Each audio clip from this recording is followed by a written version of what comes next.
بسم اللہ الرحمن الرحیم۔ غیب سے وسیلے۔ چاہے ساری دنیا مل کر تمہیں مایوسی کی طرف دھکیلے، تب بھی اگر تم اللہ پر کامل یقین رکھو تو اللہ تمہارے لیے غیب سے وسیلے بنا دیتا ہے۔ اللہ توبہ کرنے والوں پر بڑا مہربان ہوتا ہے۔ آدم علیہ السلام نے توبہ کی، انہیں خلافت ارضی کا تاج پہنا دیا گیا۔ یونس علیہ السلام نے توبہ کی، انہیں نجات ملی۔ ہر توبہ کرنے والے کو اللہ نے اپنا قرب عطا فرمایا۔ شرط صرف یہ ہے کہ توبہ صدق دل سے کی جائے اور اپنے آپ کو اس راستے سے الگ کر دیا جائے جس راستے پر غلطی کے دوبارہ ہونے کا امکان رہے۔ اللہ کے فیصلے پر راضی ہونے سے مصیبتیں آسان ہو جاتی ہیں۔ جس طرح درود پاک دعاؤں کو مکمل کرتا ہے، اسی طرح درود پاک کی برکتوں سے ادھورے کام بھی مکمل ہو جاتے ہیں۔ جو درود پاک پڑھنا نہیں چھوڑتا، انہیں اللہ اور اس کا رسول صلی اللہ علیہ وسلم بھی نہیں چھوڑتے۔ جب اللہ کسی سے خوش ہوتا ہے تو اس کے لیے نیکی آسان اور گناہ کرنا مشکل کر دیتا ہے۔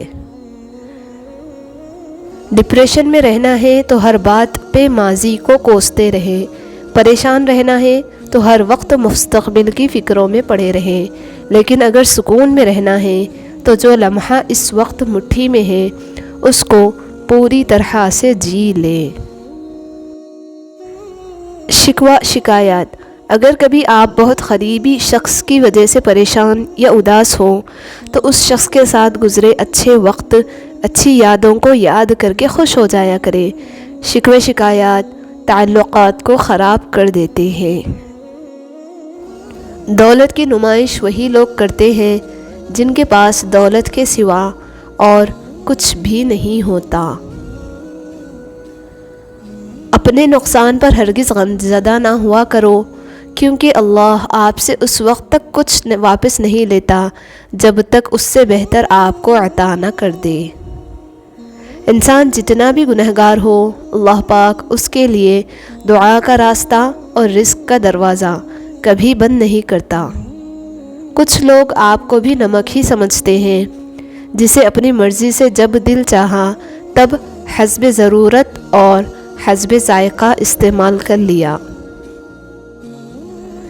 نفس کا تزکیہ چاہتے ہو تو 3 باتوں کو اپنی عادت بنا لو: نعمت پر شکر، تکلیف پر صبر اور گناہ پر توبہ۔ لوگوں کی اکثریت کو مت دیکھو کہ لوگ کدھر جا رہے ہیں، صحیح راستہ اپناؤ، چاہے اس راستے پر آپ اکیلے ہی کیوں نہ ہوں۔ دھرتی پر سب سے زیادہ بوجھ ان نفرتوں کا ہے جو انسانوں کے دلوں میں دوسروں کے لیے ہے۔ بے شک مختصر رہے مگر مخلص رہے، کیونکہ 1000 بناوٹی چاہنے والوں سے ایک مخلص چاہنے والا بہتر ہے۔ عبادات ضرور کیجیے مگر معاملات پر بھی توجہ دیں۔ کعبے کے چکر لگانے سے لوگوں کو دیے ہوئے چکر معاف نہیں ہوتے۔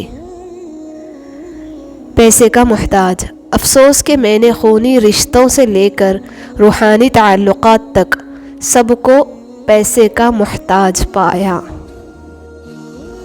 وسیلے اللہ بناتا ہے، کوئی انسان کسی کے لیے وسیلہ نہیں بناتا۔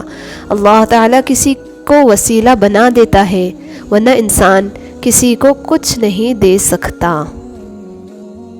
مکان پکا ہو یا کچا ہو، زندگی گزر جائے گی، لیکن ایمان پکا نہ ہوا تو قبر کی زندگی گزارنا مشکل ہو جائے گی۔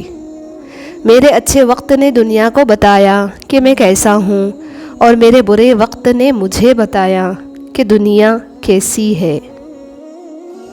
عمر سے زیادہ حالات انسان کو جلدی بوڑھا کر دیتے ہیں۔ انسان کو کام اور محنت سے اتنی تھکاوٹ نہیں ہوتی جتنا لوگوں کے رویے تھکا دیتے ہیں۔ عقل مند انسان کبھی بھی بیٹھ کر اپنی پریشانی کا رونا نہیں روتا، بلکہ بخوشی سے اس کے حل کی کوشش کرتا ہے۔ ہدایت کی ایک ہی راہ ہے اور وہ قرآن ہے، اور جو کوئی بنا قرآن کے ہدایت چاہے تو یقین مانے اس سے زیادہ کم عقل کوئی نہیں۔ بدنصیب ہے وہ شخص جس کے دروازے پر جنت آئی اور اس نے ٹھکرا دی، یعنی اپنے ماں باپ کی خدمت نہ کی۔ نا امیدی بھی ایک وبائی بیماری ہے جو نا امید لوگوں میں بیٹھنے سے آپ کو بھی لگ جاتی ہے۔ دنیا میں بہترین انسان ہے وہ جس کے لیے کوئی روئے، اور بدترین انسان ہے وہ جس کی وجہ سے کوئی روئے۔ غیر ضروری تنقید وہ تلوار ہے جو سب سے پہلے اچھے تعلقات کا سر قلم کرتی ہے۔ دعا اپنے لیے مانگنا عبادت ہے اور دوسروں کے لیے مانگنا خدمت ہے۔ عبادت سے جنت ملتی ہے اور خدمت سے اللہ۔ بعض دفعہ کسی کے حالات سن کر اپنے حال پر 1000 بار شکر کرنے کا دل چاہتا ہے۔ الحمدللہ۔ نصیحت وہ سچی بات ہے جسے ہم کبھی غور سے نہیں سنتے، اور غیبت وہ بدترین دھوکہ ہے جسے ہم پوری توجہ سے سنتے ہیں۔ کسی کا برتن خالی ہو تو یہ مت سمجھنا کہ وہ مانگنے چلا آیا ہے، ہو سکتا ہے سب وہ بانٹ کر آ رہا ہو۔ بے خوف ہونے کے لیے باکردار ہونا ضروری ہے۔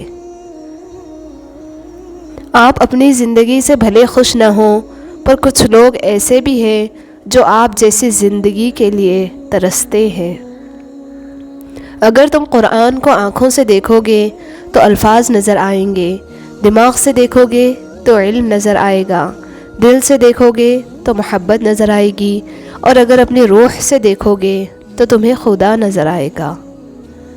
بے زبانوں سے بھی ہمدردی کرنا نہ بھولو، یہ بغیر لفظوں کے دعائیں دیتے ہیں۔ صبر کرنے والوں پر اٹھنے والے ہر سوال کا جواب رب خود دیتا ہے، پھر چاہے وہ سوال ذات پر ہو یا کردار پر۔ جھوٹ وہ خطرناک بیماری ہے جو عزت کو کھا جاتی ہے۔ جو چیز تجھے شک میں ڈالے اسے چھوڑ دو، اور جو تجھے شک میں نہ ڈالے اسے اختیار کر لو۔ بے شک سچائی میں اطمینان ہے اور جھوٹ میں ہلاکت ہے۔ جس دل میں ثواب کا شوق اور عذاب کا خوف پیدا ہو جاتا ہے، جنت خود اس کی منتظر ہو جاتی ہے۔ کسی کے گھر جاؤ تو اپنی آنکھیں قابو میں رکھو، اور جب اس گھر سے نکلو تو اپنی زبان قابو میں رکھو، تاکہ وہاں کی عزت اور راز دونوں سلامت رہیں۔ بیٹیاں تو قرۃ العین ہوتی ہیں، آنکھوں کا نور اور دل کا سکون ہوتی ہے۔ اللہ پاک تمام بیٹیوں کے نصیب بہت ہی اچھے فرما دے۔ آمین ثم آمین۔